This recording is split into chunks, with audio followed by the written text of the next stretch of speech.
Okay, so hello and welcome to the Cowgirl Bookworms podcast, a space for us who read books and wear boots. I am your host, Brandy Bradley. So what is new this week? So as I said in the introductory episode, I am an indie author. I have a website, brandybradley.com, where I post weekly on my blog that I call, mostly in my own brain, Books and Boots. I also have a newsletter and, of course, this podcast, which is the new thing that is happening at Books and Boots. It is the new podcast. So I am learning so much already about audio formats and also how to use this microphone where it does not provide feedback, which is weird because my dad was a musician and you would think that that would have been something that he would have taught me. But no, but I can play the intro to Stairway to Heaven. So that's a gift, I guess. I have created this podcast as a way for people to be able to have the Books and Boots experience, except on the go. So this is Books and Boots in your car. This is Books and Boots as you fold laundry. This is Books and Boots as you mimic your favorite clean talk person. So that's new, and it's weird. It's a weird thing. It's a new thing. It's a fun thing. I actually love podcasts. I spent a lot of time listening to podcasts. In fact, one year I had to give them up for Lent so I would understand what sacrifice was, and it was tough. So I'm having a lot of fun with this. Other things that are going on. So I have a new short story available at brandybradley.com, and it is titled Local Monsters. So this is a short story that I released to my newsletter subscribers for free. They all got a copy of it right before Christmas. My Christmas gift was a crime story about murderous teens set in Western Kentucky. And if that doesn't say Christmas, I have no idea what does. So that now, for all non-newsletter subscribers, is now available on product page on brandybradley.com. And it is a crime story. It's set in Western Kentucky. I'm introducing my new detective, Lindy Darno, who will be appearing in my upcoming murder mystery novel. She is the primary detective in that murder mystery novel. So I have a murder mystery novel that will be releasing on November 1st. And I'm very excited about that. So the manuscript has gone into development, and I'm working on making those developmental changes, and then it will go into post-production, I guess you could say, and it will be ready for sale for release at that time, so November 1st. So the story about this one is Detective Darno has been brought in on a murder scene. Again, this is Western Kentucky, and it was a young man in a neighborhood, and none of the security cameras were able to pick up anything. So I don't want to get too much into it. I'm still writing my back cover copy, but it was a new experience for me writing a murder mystery. I do crime stuff, but a lot of the crime fiction that I write has a tendency to be non-violent in a lot of ways. So I got my feet wet with Local Monsters because that's a crime story. And now I have jumped in with a full-length novel. And it was an experience, and I really enjoyed the experience. I'm already looking ahead to my upcoming series that's going to come out after that, which will also be set in Western Kentucky. A lot of my stuff is going to be Kentucky-based for the upcoming future. That's when all my stories just seem to be coming out of there right now. So it's been kind of fun, like revisiting all the memories of when I lived there. I lived there for many years, and my first son was born there. So I have so many fond memories. My best friend still lives there, Sloan. Sloan sends me all of the Western Kentucky news and gossip whenever we talk. Okay, so what is the story, right, this week? What is my story this week? And I wanted to go through a thing that I wrote, a post from earlier that I called The Process, because I felt like it would give some background, kind of where we all started here, right? When I started my blog, which led to my self-publishing, which led to this podcast, which is leading to other things moving on. And I was thinking about the fact that or it struck me that I think I might be what's called a sensation junkie. And when I say what's called that, I don't mean it actually exists. It's just two words that I put together. Just the fact that I enjoy the sensation of something as opposed to necessarily the end game, the outcome of the thing, right? So thinking about ordinary things that I just enjoy the tactile behind, or just like the sensation of being in that moment. And I guess the best comparison would be in the movie Amelie, if you've seen that. Great movie. In the movie Amelie, she talks about how she enjoys the little things, like some of her favorite things, and one of them was when she runs her hand through the beans at the farmer's market and how that feels against her hand. And I just really do love tactile things. So years ago, I stopped wearing makeup, just completely stopped wearing makeup. And I don't wear it very often now, but the reason I stopped wearing it was because I was in grad school and I was very busy, and I just felt like that was not something that I needed. And I started to miss it. And it was very strange because I wasn't missing how my face looked in makeup, but I missed the sensation of having a mascara wand, a mascara brush go across my lashes. Like I missed that little pull that happens when you're putting on mascara. And I thought, oh, okay, well, easily resolved. I went and bought some Great Lash, right? But I enjoyed that. I enjoyed that sensation, that experience, right? And so I think about that a lot because often I do enjoy the experience and the tactile more than I actually enjoy the other end of it, where it's like, this is the thing that came from that action. And I talk to my students a lot about the tactile because they are STEM students. I teach STEM composition to STEM students, and all they know is technology. And I think sometimes they think that I'm anti-technology, and I'm not. But I do think that we miss out on things if we eliminate the act of touch. And so I often try to implement tactile experiences in the classroom. I make them write things out by hand. This week I gave them note cards and I explained to them how old people used to do research because they had to write things down on note cards. And one of my favorite sensations, one of my favorite things that kind of like brought me all the way back is I love the feeling of a pen dragging across a piece of paper. And I think that love goes way back to like being a kid and learning how to write. But I love that sensation of having that pen on my journal or on my notebook. I love to work with legal pads. I'm very particular about my pens and what I'm actually using for those things.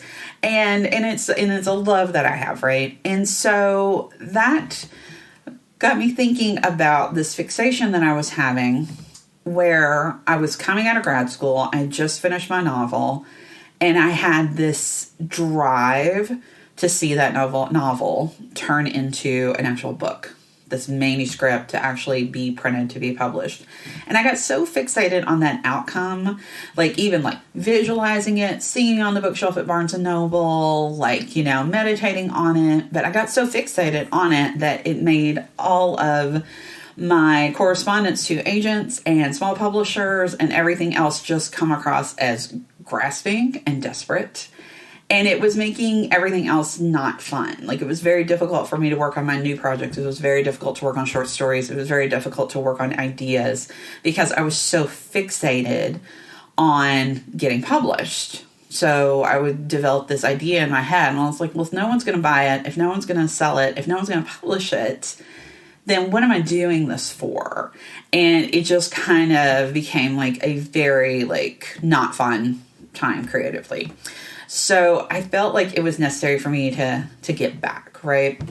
I was listening to a lot of self-help books, and they kept repeating the same thing over and over again, how I needed to let go of outcomes, loving what is and letting go of outcomes. And what was so strange is I'd probably heard that my whole life in one form or another, but I never really knew what it meant to let go of an outcome, because all I ever do is try to accomplish goals. Like, I feel like there's like a huge part in me that likes to plan and likes to organize and likes to set goals and likes to meet those goals, right? And to let go of the outcome, in a sense, was like, okay, so you mean I shouldn't have goals? Like, it didn't make any sense what anybody was saying to, release the outcomes, release the expectations, give it all up to your higher power. I'm like, I don't know what that means. All I know is that I've got this laser-like focus on this thing at the end of this finish line, and I got to meet it, right? So I got kind of hung up on it. And what's so funny about creating that laser-like focus on that outcome is that usually when I reach that goal, when I hit that milestone, when I cross that finish line, I'm almost always disappointed. It almost never actually leads to the thing that I want. Because I've reached the goal and that should be satisfying enough. But I guess it never gets greeted with that feeling of like confetti raining down on me. It doesn't lead necessarily to like the next thing and the next thing. And I've done a lot of things that writers would consider like milestones, right? I've given live readings. I have been published at this point. I've gained followers or fans. I've won medals. I've won awards. And after that happens, it's just kind of like, oh, and that's done. Right.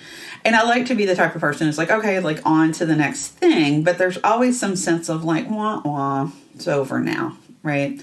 And maybe that's like that same thing that brides have after their wedding is over. And it's like, what do I do with my life now? But anyway, that's for my therapist. But what ended up happening is one day I was talking to my kids about this whole concept of being a good loser when they play video games because they get incredibly competitive. And so my youngest, Bear is very competitive, and he hadn't won a single round of Mario Kart that day. So he was mad. He was very angry.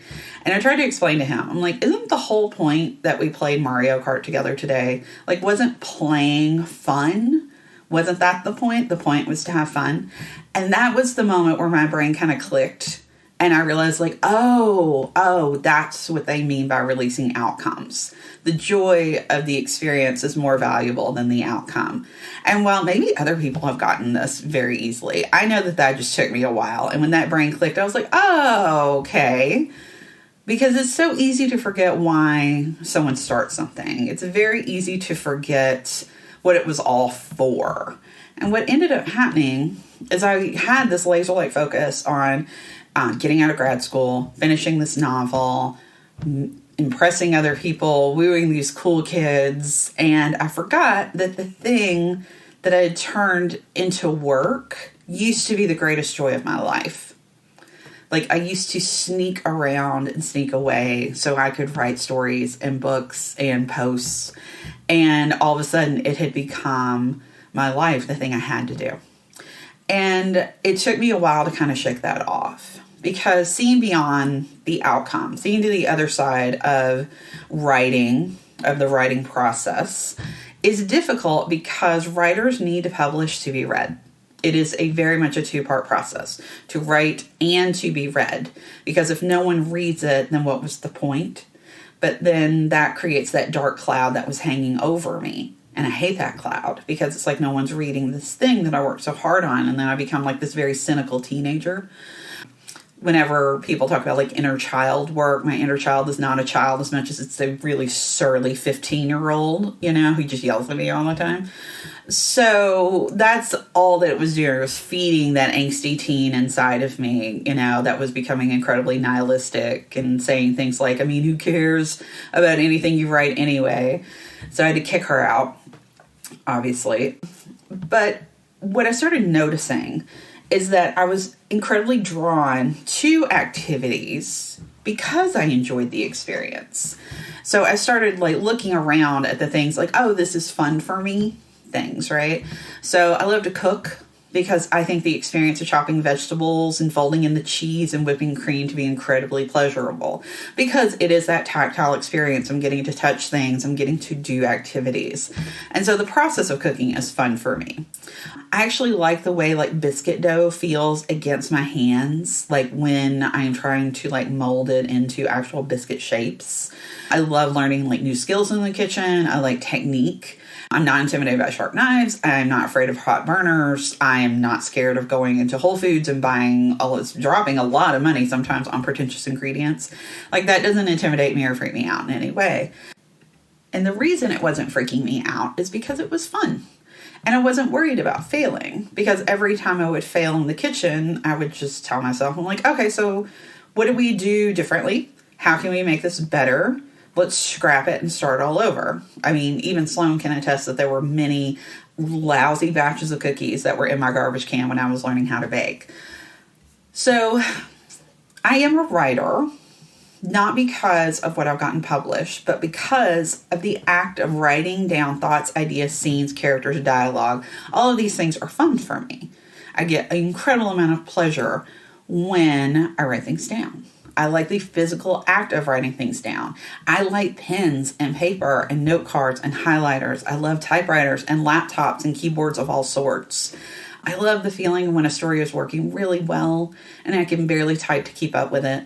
I love fantasizing about what my characters would say and where they would go, and even imagine their lives, what their lives are like when the story is over. I love a good, productive day when I hit my word count goals or plan the rest of the day with stories, storyboarding, and markers, and posting things up on my wall. I love my process wall as well. I wrote a whole post about that. And the thing is that getting published or getting that email from a magazine or a journal saying they will publish something is not the same feeling. It does not feel the same way, and it's not nearly as pleasurable. Like, often whenever those emails would come in, I'd be like, oh, that's cool, or that's exciting, and I would tell my husband, and that would last maybe an hour after I'd bragged to him and everybody else, sending it out to my nearest and dear ones. And I might get another 15 minutes when it publishes and I post on social media about it. And I always think that it's going to feel, again, like confetti raining down on me. But it doesn't. It just feels like, well, that's cool. And that's out there. And I can move on to other things now. And if that's the case, if seeing things published is not where the joy is, then why am I spending all of my time fixating on that part? Especially when there are so many different avenues and so many different things that I could be focusing on, like the thing that is actually fun. You know, I spend a lot of time and energy focusing on the outcome of publication instead of cultivating the joy of writing. And I was telling myself how hard writing was, when it wasn't the writing that was hard. It was the being seen that was incredibly hard. And I was telling myself that writing was pointless because no one liked what I was writing and my dream was dead. But really what was hard and what was pointless was running in circles, trying to impress people. Like I was like that kid going from like lunch table to lunch table. Please accept me. Please accept me. Because I'd forgotten why I started writing in the first place. And it's because it makes me happy. So, of course, when I had this realization, when I realized that I needed to get back to the joy, I started setting myself up to spend more time just enjoying being in my writing space. And that led me to hosting my own process parties. And that is something I will be getting to next week. So if you are someone who seeks a moral, I think the moral of this is just to enjoy your life, because that's what I decided to do. And as part of enjoying my life, I decided to self-publish that book and get it out of my laptop and onto someone's bookshelf so I could finally move on to other things, which I have done. So I just want to say thank you for listening. If you have enjoyed this, remember there's new content on brandybradley.com every week. And don't forget, each month I am delivering new exclusive content every month in the Books and Boots newsletter. And that is available at brandybradley.com/newsletter. I will be back next week, but in the meantime, read books, wear boots, love, be.